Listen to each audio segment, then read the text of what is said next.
Welcome back, all you Fabricans and Fleshbags, to the super, not funny show, Supercast. The Supercast where we talk about all things superhero in our pop culture media, and that's TV shows, movies, video games. We talk about the news, do a little speculation, all that good nerdy stuff. I'm Mo De Poupe, your resident fabricant and comic extraordinaire on all things pop culture, joined by the anime expert, video game designer, lover of all things superhero, my good friend LADI. LADI, how you doing on this DC announcement day? Doing good. I didn't mention the last time, but I actually got a 4090 recently, Ah, so I'm gonna be able to make content and videos at an alarming rate very soon. oh, that's good. Hey, I as someone who's putting videos and junk out a lot, it's man that getting my new CPU really did make a difference in processing time. So I hear you. So we're expecting great things. Um, well, Lottie, this is a special. I guess it's a special week.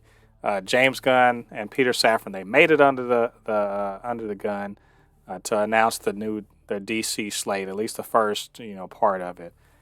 And so, in honor of that, and the fact that it's really literally the biggest thing that everyone's talking about when it comes to comic book movies and TV shows, we're just not even going to talk about it in the news. This whole show is going to be dedicated to just that part, all talking about all the things that have come out. And it's quite a big thing. So everyone strap in. You get something to drink. We're gonna be going into it deep. So, Lottie, you all ready, man? Yeah, I'm ready. All right, let's get to it. Well, as I said, the DC slate. In this case, I guess they call it Chapter One of the new DC universe under the guidance of Peter Safran and James Gunn. Uh, is has been announced. James Gunn got on YouTube or wherever you see videos, Twitter, whatever, and for about 6 minutes talked about the upcoming. I think it's like 10 or 11 projects that we can expect. So, uh, Lottie, let's just get these out of the way first. There's 4 movies coming out that predate this new regime, and he talked about it, briefly. But I think the one that matters the most is that he said that the Flash is going to be rebooting the universe, the DC universe. Uh, Mhm. I mean, I feel like this a surprise at all? Like in any way? No, I kind of feel like something like this might happen even in Marvel. I mean, when you have a character that can literally just go like, "Hey, let's." I kind of like having a blank slate, or hey, I kind of like these people before. It's you might as well use it. It's the easiest way to say, and everything reset it Mm-hmm. without the fans being like, "Oh, that doesn't make sense." Right. Yes, it does. And so, yeah, the easiest cop out. This is the only reason why they're probably still helping Ezra Miller because he is the biggest plot device that you could possibly have. And then they can just kick him out and say, the Flash burned himself alive after he did it. There you go. Yeah, it. I mean, I want to add some kind of color to this whole Flash thing, which is uh, I've been hearing for some time, like since last year, and I think I may have mentioned on the show, but I've been hearing some time from other shows I'll listen to that the word is that this Flash movie could be like not just the truth, it like literally could be one of the best comic book movies that's been made. That's what That's why I'm hearing. I'm hearing James Gunn said something to that effect. But he definitely sounded like real, like more than just he sort of mentioned Aquaman too and Shazam and that. But he sounded like Blue Beetle, but he sounded really like super positive about this movie. So there's that. I mean, I think obviously they could use it as a jumping off point or just a justification for the new version of the universe. But something else I wanted to add was that, and this, if you go read some article, I think Variety or whatever had some articles where they talked more closely about it, because they did a presentation for like all the trades and all the journalists yesterday. Well, the word is that there's not necessarily, like, they're going on a case by case basis whether or not they're recasting people. So I mean, obviously Henry Cavill's out, and probably Ezra Miller, because they're such a kind of a liability, and we're not getting Ben Affleck back, but they're saying a case by case basis, like that, whether or not they are recasting people, and so that there's a possibility that Zachary Levi could stick around, even though he might want to like keep his fucking mouth shut about certain things if he wants to come back, and not be a liability like another person. But that, Momoa, who knows what's going to happen with him, all that stuff.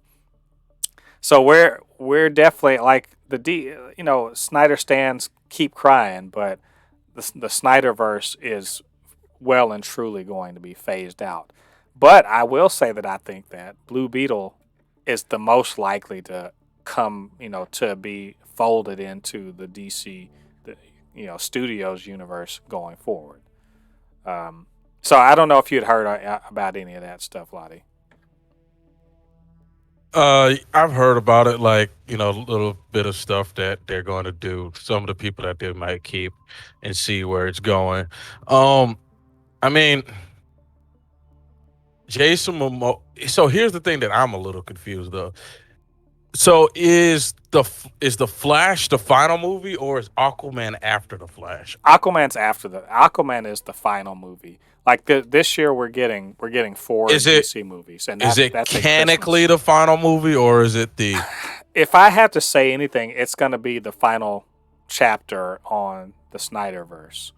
But I mean, he literally said, "Hey, the Flash resets the universe." So maybe the Flash comes out in first, but time wise, it's after Aquaman 2. I It's mean, like I don't know. it's just does like the Aquaman see like the world turn white, go like, what's going on, or something at the end, you know? I mean, I've heard that they went back and filmed cameos and stuff like that. They took some stuff out of the Flash to reflect the fact that like Batgirl wasn't, and maybe that didn't go forward, and maybe that they were shoring up more of Michael Keaton's role in that movie, but also to reflect the fact that the Snyderverse is definitely going away. So maybe they got some cameos from maybe not from what's his name, not Cavill, but Momoa maybe. I'm not really sure, but I think we can be pretty confident in saying the Snyderverse is done at the end of this year. Which leads us to the chapter one of the DC universe, which James Gunn's called Gods and Monsters, which I don't know. There's a DC animated film, Justice League Dark one called Gods. No, actually, I think it's just called Justice League Gods and Monsters, and it's not going to be the same thing, but it'll make sense when we sort of talk about the things that are coming out after that.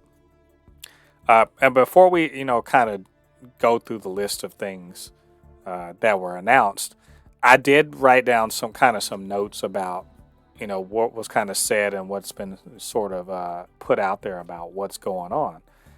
And so, as we mentioned before, he said that the TV shows, movies, and the animation are all going to be connected, right? And that in the sense that not just that people that are in the movies are going to go to TV shows or vice versa, but also they could go to the animation side too, and that the people who voice the people in animation are, I think they said mostly are going to also be in the live action. So you're looking at like total synergy between all of the Uh, sides.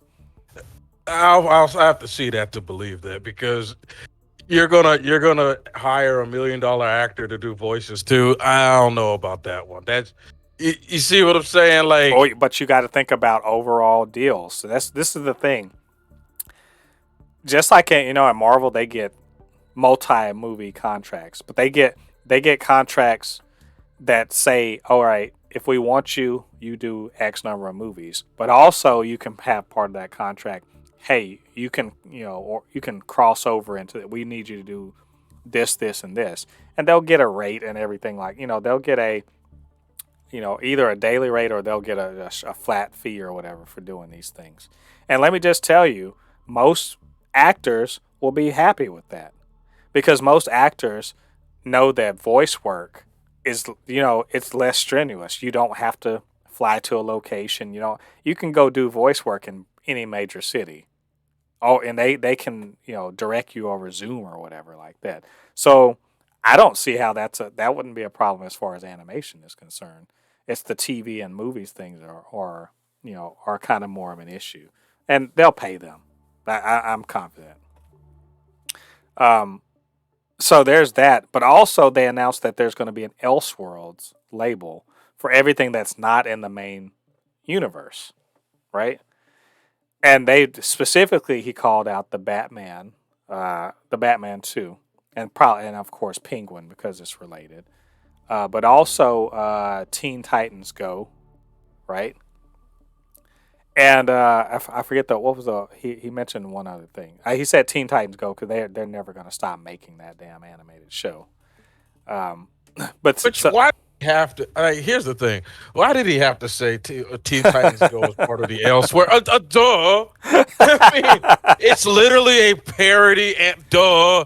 You literally like, come on now. Like when I was listening to Teen Titans Go is canon. No, well, he's saying Joker 2 and all that stuff. So, I don't know, Lottie. I think that's super smart. We like right now we're just like, oh well, that just to make the Batman make sense and Joker to make sense. But this opens up a huge possibility for a ton of Elseworld stories that are really really good, like Red Sun. Which is or Gotham by Gaslighter. Many things we've sort of seen in the animated movie space that could be done really cool in live action. this is what I will say that I kind of do agree that I kind of like that DC can do. You don't Everything doesn't have to be connected. There could be movies and TV shows and stuff like that that are just in their own universe. And I think this is one of the things that I will say that Marvel should take notice of. You don't have to make like, for example, you don't have to make an X-Men movie or a movie with the character from the X-Men and have it connect to the whole entire MCU. It could just be its own little thing in its own little universe that has nothing to do, not even getting tied into a multiverse. It's literally by itself isolated. You know what I mean? Well, Marvel's problem is they've sort of boxed themselves in when it comes to that because to this point everything has been connected.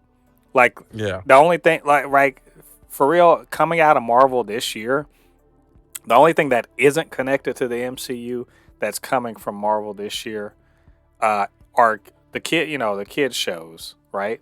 Everything else that has Marvel on it is related to the MCU. So they actually don't. Monkey. Well, I mean, what that was last year though, but yeah. No, I'm just saying. I'm just saying. Like, Hit Monkey could be MCU elsewhere, but no, Well, and it's just because like I said, they've written themselves into they've put themselves in a bit of a box, and this is because they're starting fresh over at DC. They don't have to be stuck there. They've literally come out and said Elseworlds. Now, in a way, they were sort of forced to do this because the Batman exists and Joker exists. And like the many animated things, Young Justice, all that exists, and people are aware of them, and they can't get rid of the Batman or the Joker because they're too successful. but they also don't fit into the DC universe proper, which I think we see from the lineup here. They're absolutely doing what we were saying they should do, which is lean into the DC, what DC is, which is it's a universe of fantastical things. There's, Superman is, he doesn't really work in an MCU, I don't think. But this is they're gonna make a universe that reflects what DC is, with these big characters and like these long histories and big storyline and the thematic difference. This is not. I can just from what I'm seeing here, it looks like they're not going for the Snyderverse. Not really.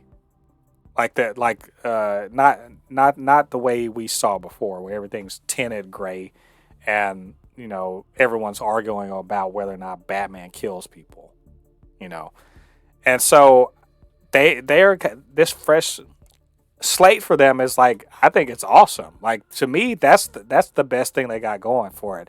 And Marvel is kind of, they're stuck doing what they're doing because they don't have a clean slate to start with. But either way, I think that's the Elseworlds thing. That's really great. LADI, the other thing I want to talk about before we get to the list of things is we finally got some kind of indication of what's going on in the background of the brain trust. I always talk about that with Marvel, right? Like the brain trust. Who's the producers and the writers and everything that are sort of directing the growth of the MCU. And there's a kind of a nucleus they have over there. Well, we finally found out about it today, that they have a writer's room that's been sort of over the, since I guess November was when they took over, or beforehand. They've been kind of hammering out the general layout of what DC Studios is going to be doing going forward as far as their connected universe. And I have to say, I'm pretty damn happy about what I see here. Yeah, I mean, do you see these names? The guy that wrote the Martian, not the guy that wrote the book, but that adapted the Martian into a movie. Mm-hmm. Drew Goddard, Jeremy Slater, who worked on Moon Knight and Doom Patrol, Christina Hobson, who she wrote Batgirl and she wrote the Flash movie that's coming out. Crystal Henry, she was responsible for creating the Watchmen TV show that's on HBO Max, which, by the way, was fucking excellent. And then they got Tom King, who's a comic writer, who's been knee deep in the DC universe for the past 5 years, and has apparently written some really like important and popular comics in the past 5 years. So that's their nucleus, and of course they have James Gunn. He's in there too. And I mean, LADI, I don't expect you to know necessarily any of these particular names, but just going by what they've worked on, I mean, what's your thoughts on their writers' room, which obviously I think is going to expand, but this is the nucleus of them. It sounds like DC is going to give us different experiences for the movies and TV shows that they're giving us, and it's because the head guy is James Gunn. James Gunn has made serious movies. He's made funny movies. He's made tearjerkers. He's made all different kind of movies, and I feel like he wants to give us an experience that's not just superhero, the typical superhero experience that we've gotten for the last 10 to 15 years. He wants to give us something that allow us to connect to these characters more, like how the original Joker or like Peacemaker did. And like I said, getting somebody like that did The Martian, Oh yeah. Mm-hmm. Like it just shows you that he's not just here just to give you pew pew big CGI final boss. He's here to give you experiences that will allow you to connect to some of your characters. Of course, you're gonna, it's still superhero. He's going to give you a big, massive, epic battles, of course, but not everything has to be. Some things can be grounded. Some heroes can just be You know what I mean? Like I said, it could just be written like The Martian. Some person just a person just surviving, and figuring how to keep a hero just trying to figure out how to keep a bunch of people alive. You know what I mean? Like it could Hmm. be something like that, and I'm interested. I'm interested in it. Yeah, to me, the Christina Hobson, she's done more DC stuff than that. I think she may have written the Emancipation of Harley Quinn or whatever, which I didn't hate, but it wasn't. I didn't think it was great. But I mean, The Flash, like I said, has been touted as a really good movie. She's the question mark for me, but Jeremy Slater, I mean, Moon Knight, come on. And then the watch Crystal Henry, like Watchmen. I'm telling you, if you haven't watched Watchmen, it is so damn good. And it's not a superhero movie or show, so to speak, but it's got masked people like Watchmen. And the Tom King, I've heard it. I don't read comics really anymore, but I've heard his name often over the last 5 years, like very often. So I'm pretty sure this is a big deal. They're a writers' room, and I can't wait to see more people being added to that. Just the way they do it at Marvel. They more people, more producers. I'm gonna assume these writers are also going to end up being producers or some kind of executive producers on things, and I will also assume that if any of them have written comics or anything recently, their comics are probably going to get made. And we're going to talk about that when we start talking about the slate. And finally, they were Peter Safran kind of answering questions, mention about how their output level. Right now, Marvel's. Can we just admit Marvel kind of went a little too hard. They're kind of like Yeah. that. They're kind of like that friend that was like, we're gonna have the best. We're gonna have the best night ever when you go out, and then they just like take a few too many shots. They think they can handle a little too much, and then they just kind of end up they're still on their feet. They're still having fun or whatever, but they're definitely gonna be throwing up later. That's that Marvel sort of did that. They sort of took too many shots, or in this case, they took too much on, and it kind of suffered.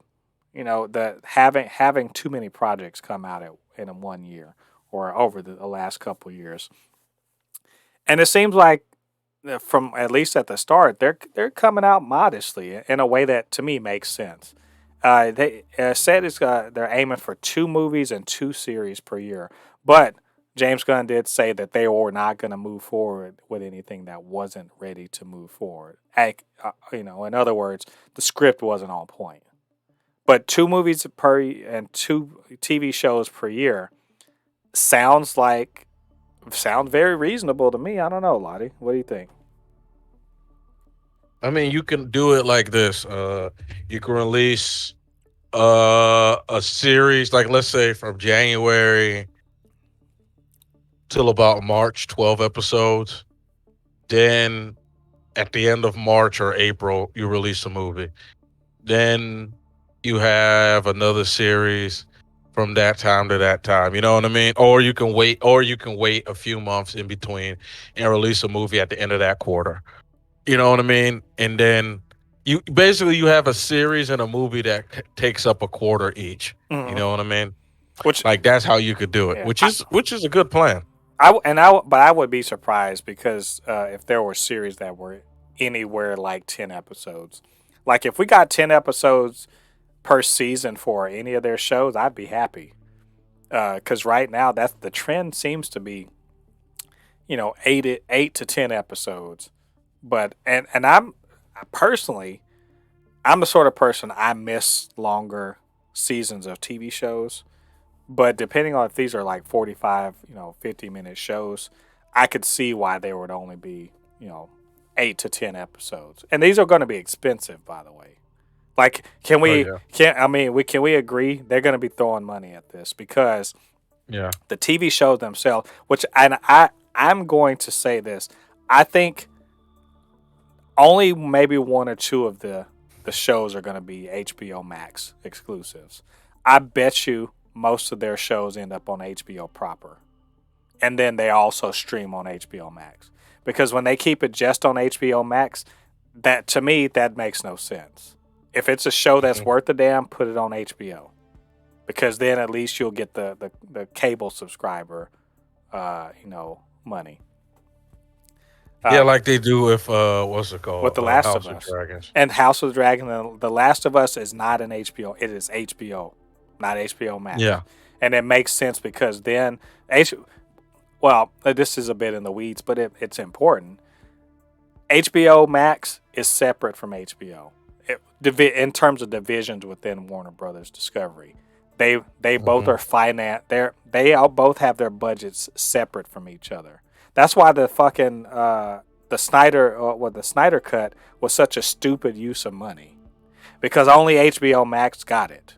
It was not it was an HBO Max exclusive. HBO didn't get it, therefore they couldn't share the cost of making this thing with another division in the company, and it was $70 million on HBO Max itself. Meanwhile, Last of Us is produced by HBO itself, right?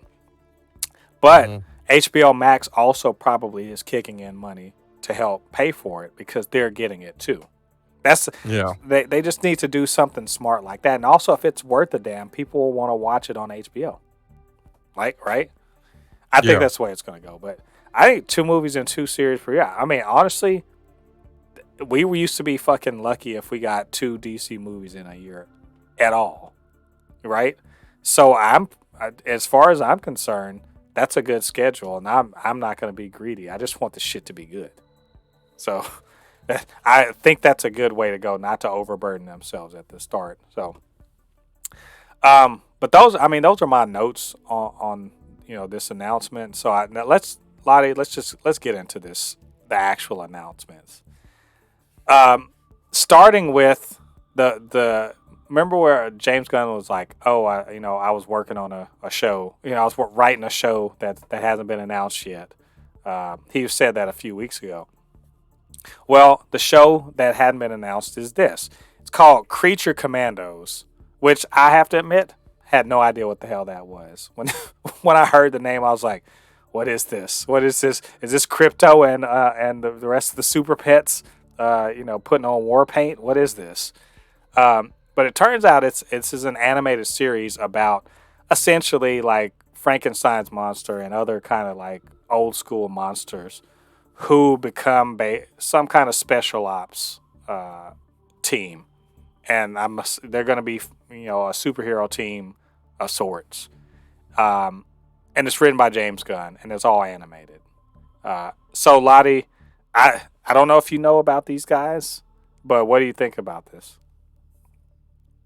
Listen, I have no idea what this is, what it's about, or anything. All I know is James Gunn and teams just work. It's like peanut butter and jelly. I just trust it. I don't care. I don't care. I'm literally looking at this and I'm like, do James Gunn. do That's you all I'm saying. do you That's recognize all I'm. do you recognize a familiar face on there? Uh, uh, Weasel. no. It's Weasel at the very. If you see that picture, that's a picture from for the show. That's Weasel. From I am Weasel. the Suicide Squad. Oh, Yeah, and the guy who liked to eat. by the way, that picture is dope. Like that, I if for my so it's Frankenstein. That's probably like Frankenstein. Wife. What is the Bride of Frankenstein? Some kind of mer person. That's Rick. By the way, the guy on the left, that's Rick Flag's dad, Rick Flag Senior. And Yep. there's a robot dude with an army thing on. So There's a freaking mummy.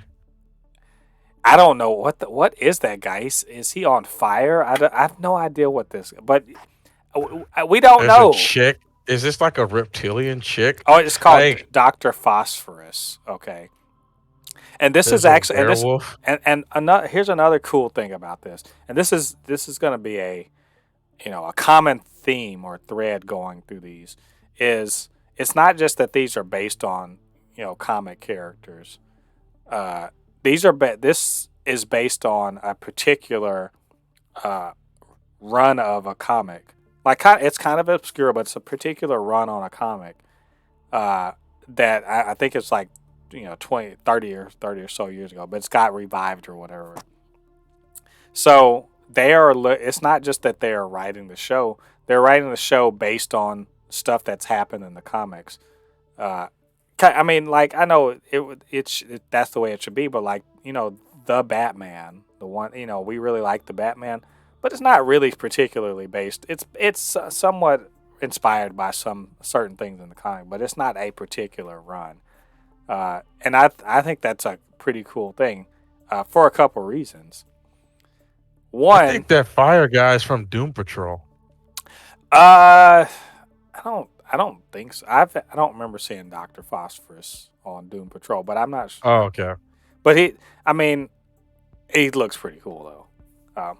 But what I was saying was, this means one that there's a very strong basis based on a comic. That's cool. The other thing is, guess what? There's gonna be some comic book creators who made some stuff, 2-3 decades ago that are about to get pizzade. Because unlike Marvel, DC actually pays their creators when they make them into movies and TV shows and stuff. We always talk about make Marvel pay. DC is actually really good about it. So there's about to be a bunch of people, they're probably in their 60s or whatever, that are about to get good checks because James Gunn and Peter Safran are like, this will be awesome. Let's do this. It's weird. It's out of there. And this is, part of the gods and this is the monsters part of this thing. So I mean, LADI, this again, we don't really know anything about this. This just looks kind of cool, right? Yeah. So we're gonna keep up with that when we find. I'm sure because I think this is going to be one of the first things that releases. We're gonna keep you guys up to date on that when we find out more information. Well, after that one, this is another series, and this is not animated. It's going to be live action. But guess what, LADI? The Wall is coming back. In fact, she never left. Amanda Waller. We had heard about this. We heard about this series that they were developing. We're trying to figure out what's this going to be about. Amanda Waller is getting her series. She ain't going to take no shit from nobody. She just recently had, Superman go smack up Black Adam, right? And she's still the Nick Fury of the DC universe. It doesn't matter you know what? Amanda Waller is such a badass that even the Flash couldn't flashpoint her. When the Flash pointed, she's still there. She stood there and said, She's like, am I supposed to be impressed by that? First of all, I don't know what the hell this is going to be about. Do I need to know what this is about? LADI, do you need to know what this is about? All I know is I just need to see more of Viola Davis. She was born. She is Amanda Waller. That's just I'm just happy they're keeping her, man. Like, why? I hope. You talk about a bag fumble. If they had said we're replacing Viola Davis, I'd have been like, you know what? I don't believe in y'all anymore because y'all don't know what you're doing. You don't know. Come on. Yeah, Can you? I really hope like the first episode of Waller actually shows like the flat point like explosion. She's just sitting down watching TV and like it hits her. She's like, It's like I remain unimpressed. Well, but there's more. There's been more information about this. LADI, this is actually a bit of bad news. Unfortunately, Peacemaker season 2 is being delayed. Of course, because James Gunn is just too damn busy. I mean, are we shocked? I was sad and I was like, no. but come on. Peacemaker's gonna be in Waller, man. Let's not come on. Well, now. that's the good news. That's the opposite. That's the other end of this is that some members of the Peacemaker, crew are going to actually show up in the Waller series. Like the ones that make sense. Harcourt is gonna obviously show up. Probably Adebayo is gonna show up. And I would say, let's see, Harcourt, Adebayo, and what's his name, Diebeard. John Economos is probably going to show. I don't think we're going to get Peacemaker or uh, Vigilante. I don't think we're going to see them, but we'll get the main crew. They're in there, which makes me happy. I'm happy to see them again, and I'm really, really excited for this. Even though I don't know shit about what's going to happen in this, I just know some people are going to get straight like punked by. Amanda Waller's gonna. She's gonna be like the. She's gonna be like the shot caller in the prison yard. Just gonna go up to people, just slap shit out of their hands, and dare them to do something. She's gonna go straight up to like. She's gonna go straight up to Black Adam and just like slap the cookies out of his hand and dare him to say something. So. So anyway, we'll let you guys know when we hear more about that. I'm excited about that. Now let's move on to this is this is gonna be like their first real deal. This is what the DC universe is gonna be going forward deal, and that is the Superman movie that James Gunn is writing, officially called Superman Legacy. And it is set to come out on July 11th, 2025. A little over, about, not quite 2.5 years from now. And James Gunn he said he's still writing it. So he's not done writing it yet. And Peter Safran was like, let's see if we can convince him to direct it. So to which I say, hell yeah. Like, I didn't know a few years ago, somebody said, what do you think about James Gunn directing Superman? I'd be like, that seems very unlikely. But now that he's in charge, it's very likely. I'm just gonna read the quote, so we know what we're talking about straight up. He said, "It's not an origin story. It focuses on Superman balancing his Kryptonian heritage with his human upbringing. He is the embodiment of truth, justice, and the American way. He is kindness in a world that thinks that kindness is old-fashioned." LADI, like, does this sound like something you're looking for?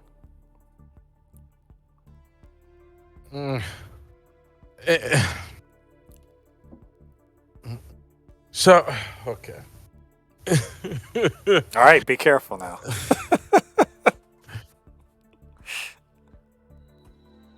I just have to see a trailer. I'm just skeptical. Anything Superman related without Henry Cavill, I'm kind of just I'm just like skeptical. I just have to wait to see it.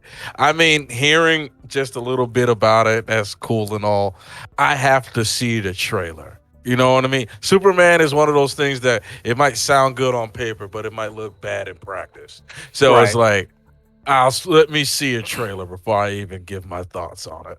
Right. Well, I just from this description, and also I think this is maybe leaning in the direction we've been saying that they need to go, which is more hopeful, more like the idea here is that he has the more optimistic outlook on the world, and he's that guy. He's you know what he is? He is Justice League animated Superman. He's Superman the animated series Superman, but as just a younger guy, right? In other words, he's the Superman everyone fucking knows he should be, right? That we've been missing for a really long time.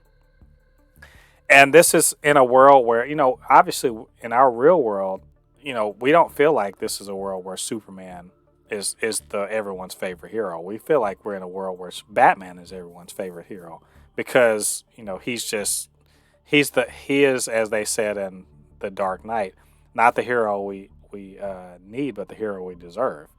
And I think Superman is the hero that we do need to kind of, take away from all of this cynical bullshit that passes for some kind of adult superhero fare. And so I'm excited for it, if for no other reason than that, hey, it's about damn time we got back to what Superman's really all about.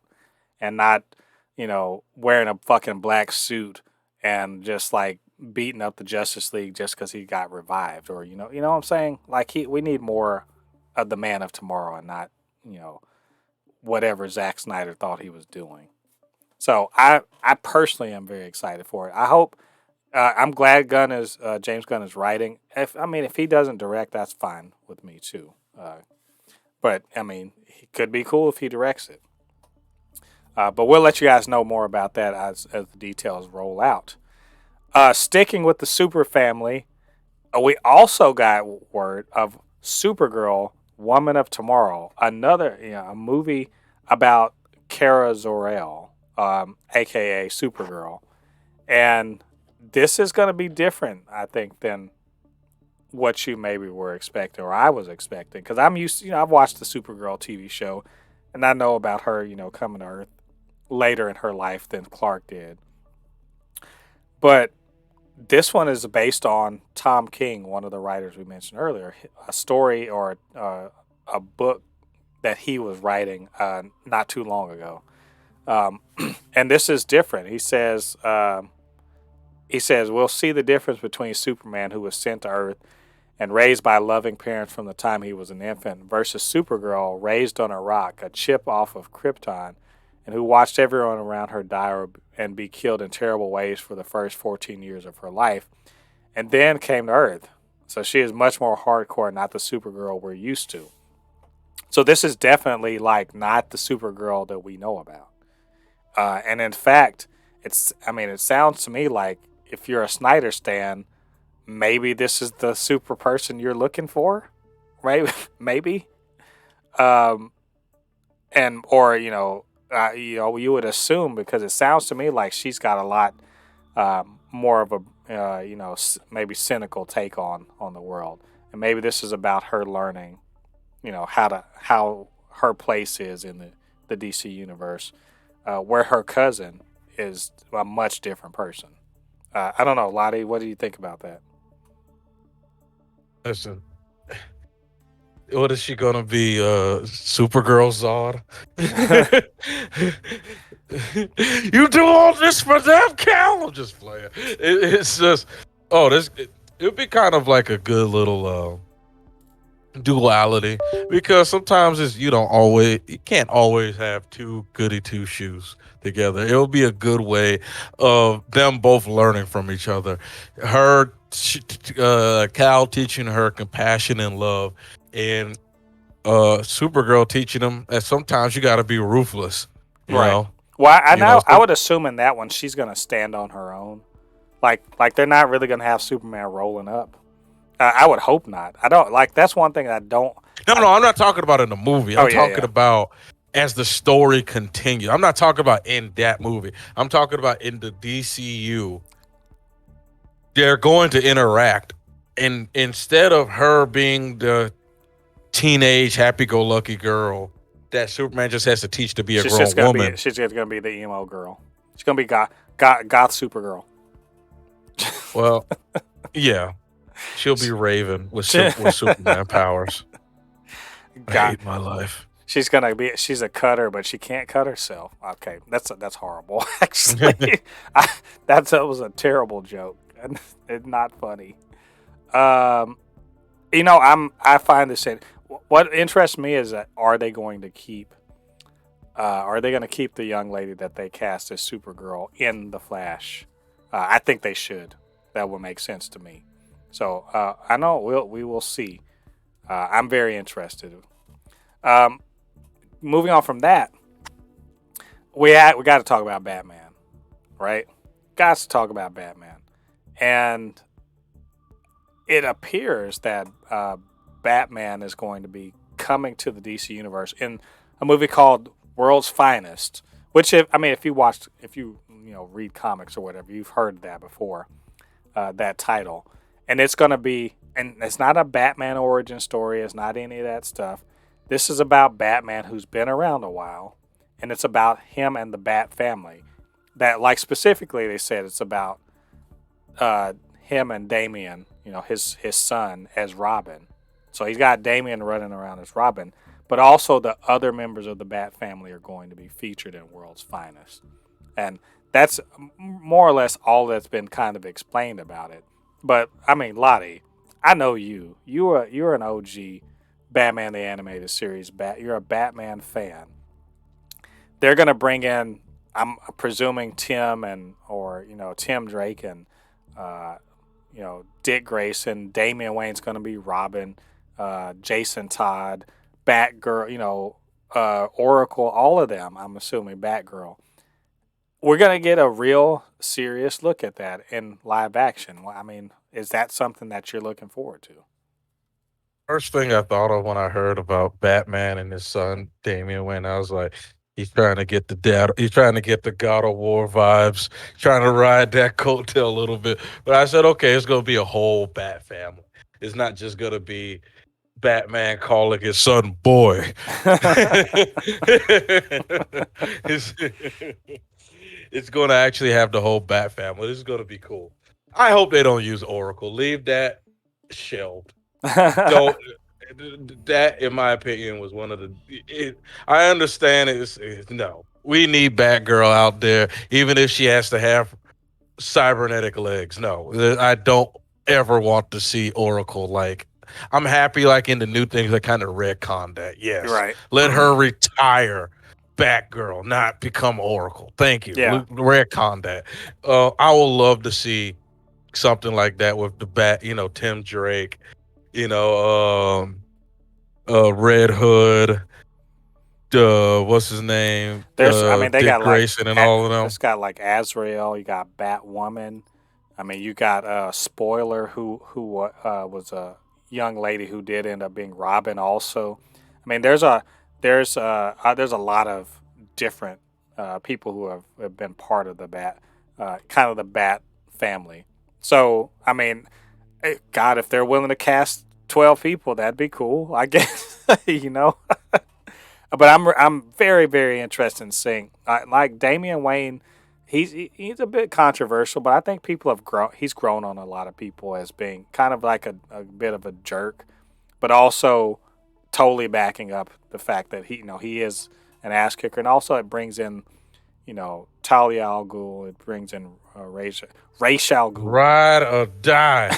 That is a ride. That's why whenever I saw Batman, Dark Knight Rises, Talia stabbed him. I said, Cap, she would never do that. That woman will betray her own father for Batman. That woman will take a bullet for Batman. I better say that is a ride or die. I better say that bat peen must be like legendary. He must have blew her mind when that man impregnated her, bro. He legendary. Destroyed her. He blew that back out, man. He had to. Like, that woman will die for him, like, straight up, man. It's like I know Bruce Wayne. He saved Gotham a lot of times, and I'm just like, if I can get there in time to stop the bomb going off, maybe, So yeah, I'm super excited for that one, but my God, that may be 3 or 4 years from now. Damn it! So at this rate, we're talking about this is the third movie we've talked about, right? So we'll see. Next is a Wonder Woman related TV show. So we're another TV show, and it's called Paradise Lost, and it's. So sorry, everyone. No Wonder Woman actually in this. This is before Diana was born, and it's all about, I guess, the political machinations going on the island of Themyscira before she was, before she was born. And it's apparently based on a comic book by Phil Jimenez and George Perez from probably 30 years ago, I would say. And someone said it was more or less about how Donna Troy became the new Wonder Woman, how they kind of picked her as the new Wonder Woman. Because I guess at the time Donna Troy, if y'all don't know, is from Teen Titans. She's Wonder Girl basically in Teen Titans, but she went on to become Wonder Woman. They specifically said Games of Thrones ish. That's what it's supposed to be like. But that's all of the detail. It'd be awesome if they get the Game of Thrones people while they're waiting for the what's it called. They can help them do that show. That would be so awesome. Oh man, they can't afford those two though. They can't afford those guys now. They're too expensive. But I do Way to like, shatter my yeah. dreams.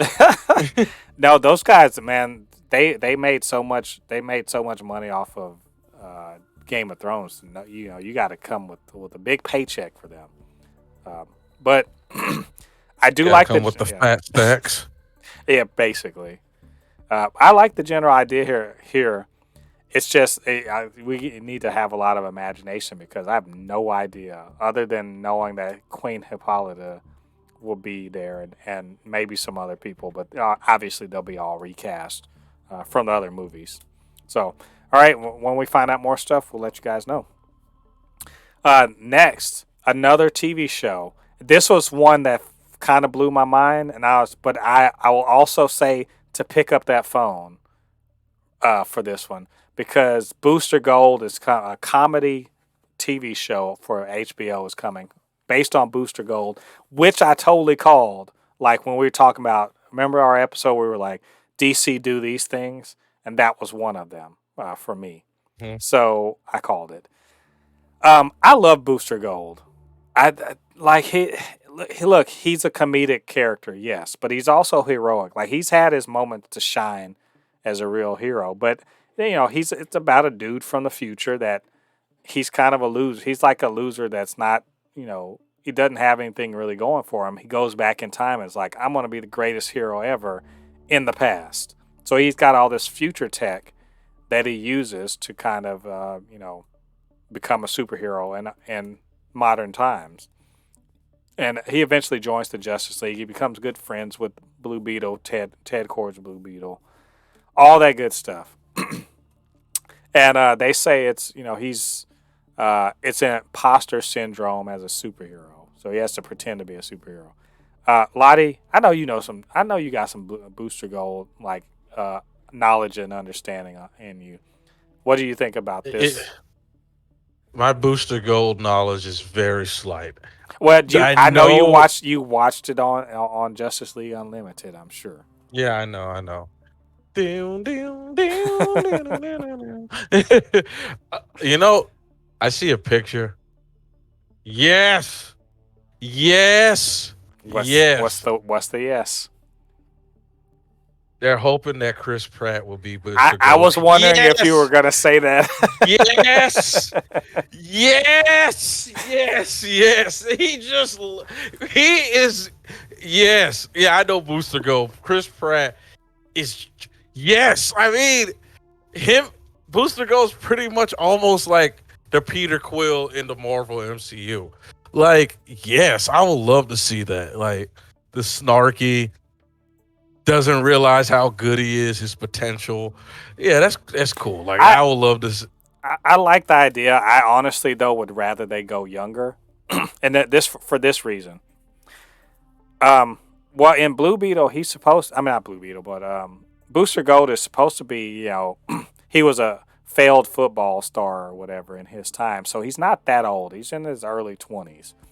But the other reason is because then he could become friends with Blue Beetle. Like that's a. I mean, obviously people will bitch about him if it's not Ted Cord, but if he becomes friends with Jaime Reyes, that would be cool too to kind of continue the blue and gold kind of team up situation. And I like Chris Pratt a lot. I'm not saying he shouldn't make it to the DC universe, but I don't know if I want him for that one. Not really. I'd have to think about who would be a good good to cast in there. But I think it's a little too close to Peter Quill, and also he could totally do something more interesting than that. Like, oh, good, he's playing another comic book goof. I don't know about that. So I understand why you would want it. I just feel like he can do better, or he can do more rather, not better but more. But either way, it's they were talking about how they wanted the TV shows. They wanted to tell a bunch of different kind of stories, and look, this is the first outright comedy that they're talking about that they're going to do, and I'm like, yes, I'm all for it. Let's have comedies. Let's have romantic things. Let's have legal dramas, all that stuff. They can tell all of those stories in DC just like they can in the Marvel universe. So let's see more of that. Speaking of legal stuff, this is the one that's kind of like this. I'm like, holy shit, this could be awesome, and that's the Lanterns TV series, and which this is a new imagined Green Lantern thing. And so whatever that Green Lantern show that they were talking about, they've been in development for like 4 or 5 years. That shit's dead.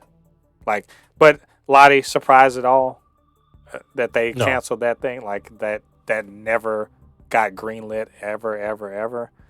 no. So that one's dead.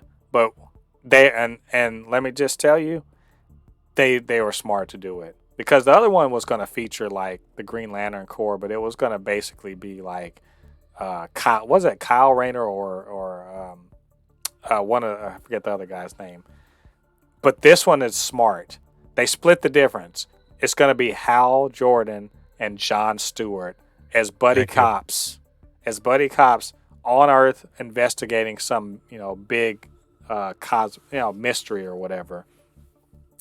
And they call it like they say it's going to be like True Detective, but with the Green Lanterns. Which I've never seen True Detective, but plenty of people say it's really good. I just like the idea of these two having something. They patrol the sector, but Earth is like the main is the main planet in this sector, and there's this big conspiracy or some shit that they've got to unravel. With their Green Lanterns, and that other lanterns are going to come in and out. And also, it's called Lanterns, so I'm like, does that mean that other colored lanterns could come into play? So, I mean, Lottie, what? Come on now. What's you? Give Come me a on. Death Lantern. I mean, but I'm saying you. I know you got to be like up on this one. Oh yeah, oh yeah, oh yeah, oh yeah, oh yeah, oh yeah. I I love I like the green. Like it just sucks that we haven't seen anything lantern related in one. Like, Since Ryan Reynolds shot his back in time self in Deadpool 2. It's the yeah, last lantern related thing that we saw on TV. Or surprised you or, got away with or that. but yeah, I want to see Hal Jordan and John Stewart together, and I'm wondering what, because we all know the lanterns do cosmic stuff. Is it parallax? Hmm. I Man, mean, I don't think parallax is big enough. Is well, big well, enough. well, keep something in mind here. And James Gunn said this straight out that the thing they're investigating is directly tied to like one of the major plot points of this phase of DC. So it's not. It's going to be bigger than just like some bad guy doing something here or there or whatever. It's gonna tie into a bigger thing. Yeah. And of course, this is all bad. Like if we get this in the next 2 years, I'll be surprised. Honestly, I will be really surprised. This seems like something that's like a couple years, at least 2025 before we get it. Um, After it sounds like that's going to be really awesome. The next one is a movie. This is more related to the monsters aspect. They're doing a Swamp Thing movie. I Swamp Thing. They're doing. I cannot stress how left field that is. Like I mean, people have heard of Swamp Thing. You've seen people have probably seen like the movie or at least pictures of them or something, or maybe they watched that TV show. But this is out of left field. Like if you were gonna say, "Hey, we're gonna start off the DC universe again," you would think that Wonder Woman would get a movie before Swamp Thing, right? And yet, this is coming into play. And James Gunn says he kind of has he says tonally it's kind of its own thing, which it is. It's kind of this horror deal. They're literally doing a horror film related to Swamp Thing, and it still says the things that happened in this are still gonna reflect back into the DC universe proper. So even though he may be kind of doing his own thing, it still relates back to the some of the central pillars of what's happening in chapter 1 of the DC universe. Telling you exactly what's happening. what happened, why this exists. Saffron said, "Get out of my way. I want something. You can't have everything. Give me something." And James Gunn, probably being a little scared, was like, Swamp Thing, yes, now move."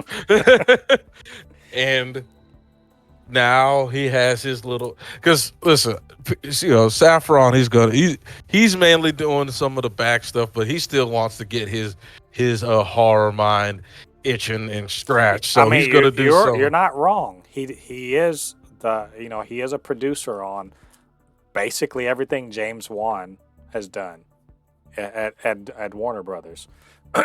So you're not wrong about that. He does have his foot in, he does have his hands in that sort of deal. I also want to draw excuse me, attention to the fact that the Swamp Thing and in starting in New 52, really, they were kind of drawing a parallel between kind of two, I guess, forces in the DC universe, and one of them is the red, and the other one is the green.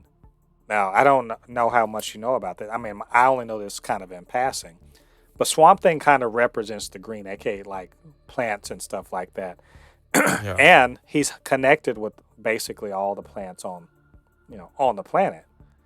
So there's a supernatural force related to why Swamp Thing exists, and it's like semi-cosmic in nature. And the red is, I think, is more animal. That's related to a character named Animal Man. Um, so maybe they're setting that up.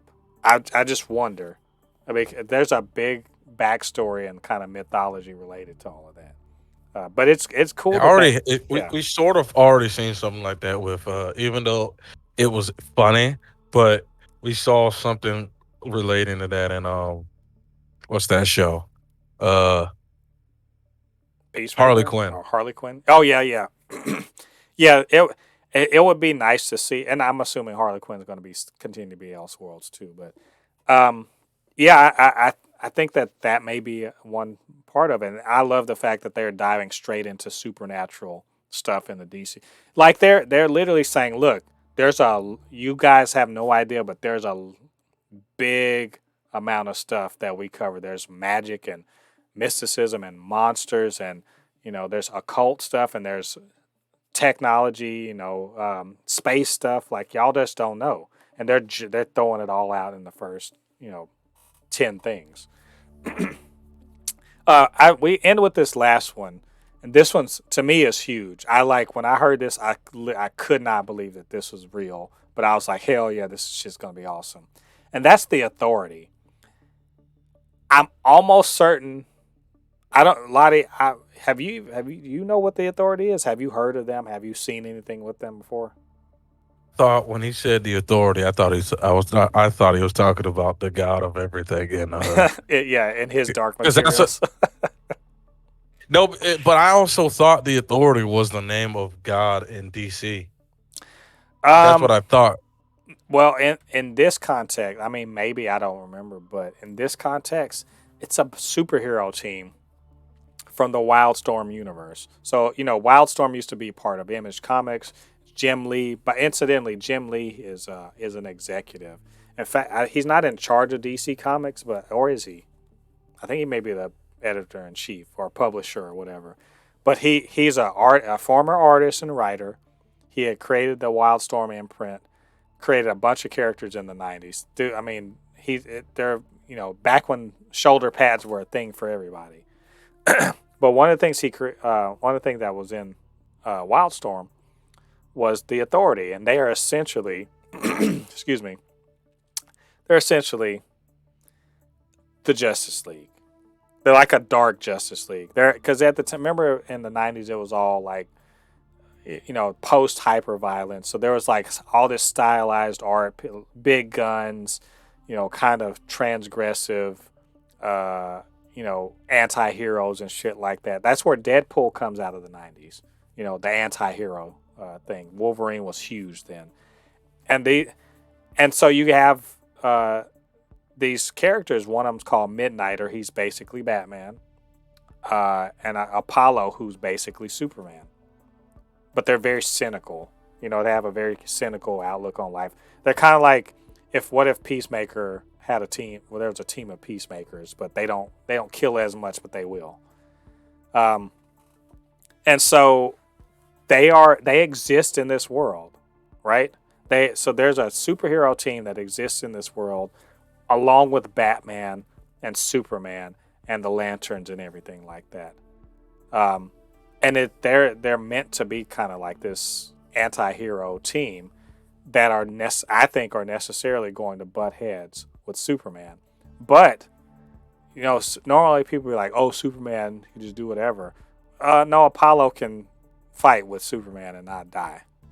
So, Lottie, like I said, I didn't think you had heard of them before, but now that you have, what do you think about this?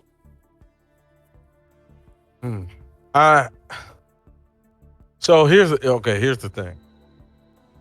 They're going to be of course they're going to be part of the main story. I wonder is this going to be like in a future or like in another thing, because I'm trying to think how would this like all connect, because you would think a world where Superman won't allow this to happen. You know what I mean?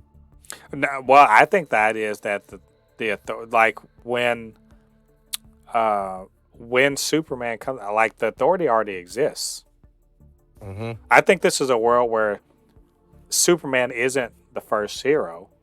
He's maybe one of the new generation of heroes, or he may that because in the DC universe proper, the Justice Society already exists before Superman. You know, there's an old Superman that was part of the Justice Society, but current Superman was not a member of that. That they're an old team from back in the day. So it very well could be that the authority, for whatever reason, they came together before Superman was a thing, or Batman was a thing, or they just came together while Superman and Batman are kind of doing their own thing, and they have power and they don't necessarily bow to anybody. I mean, I find it. I was just like, I can't believe they're doing the authority, and how is that going to sit with the Justice League? Which, by the way, we heard nothing about Justice League.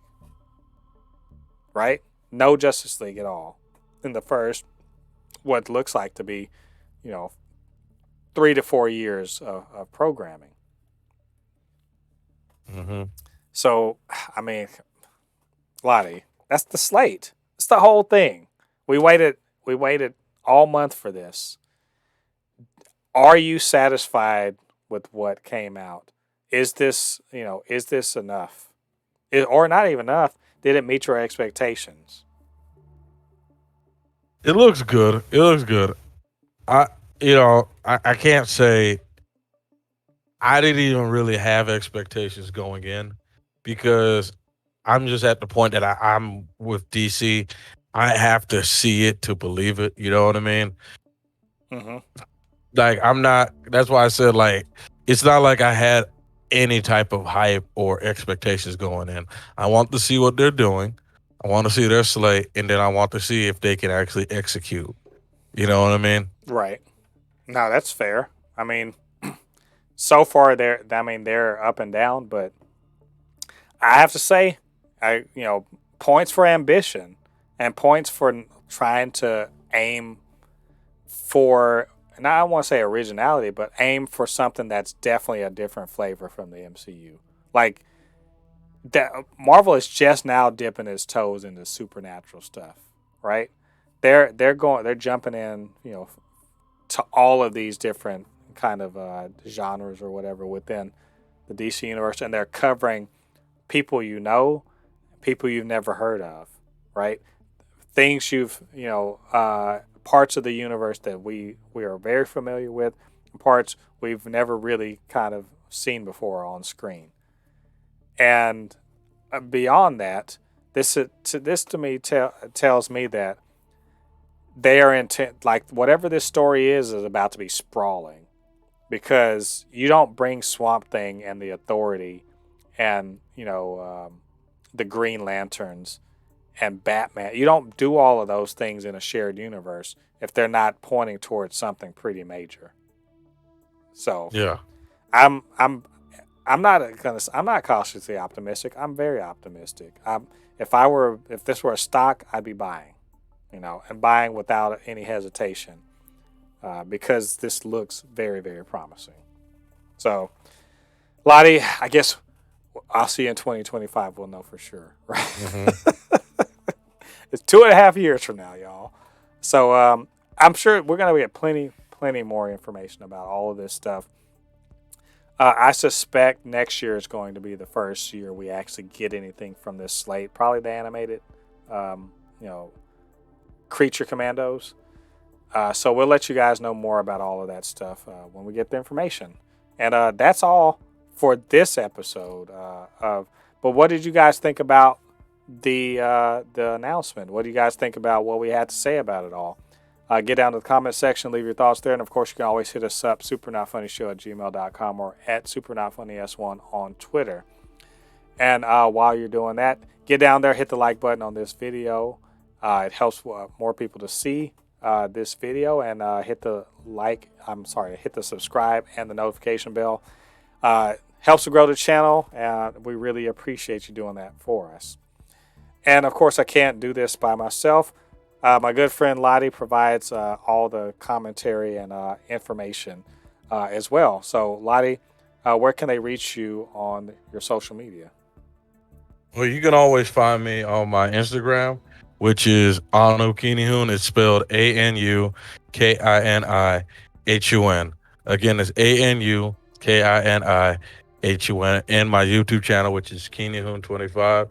Actually, got a little luck with the algorithm. My Dead Space remake playthrough, the first one got over 100 views.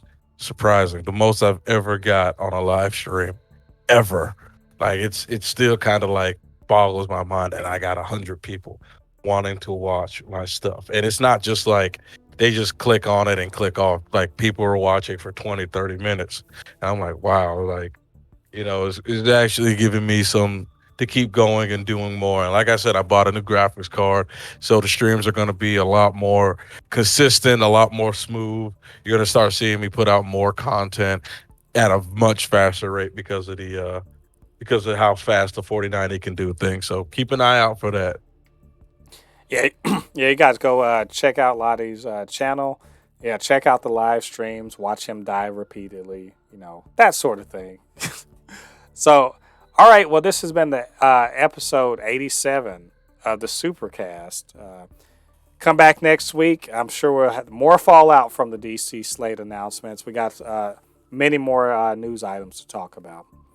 Until then, I've been Mode Poupée, your resident fabricant and comment extraordinaire on all things pop culture, joined by the anime expert, video game designer, and lover of all things superhero, my good friend LADI. We'll see you guys on the other side of the thread. Peace. Peace.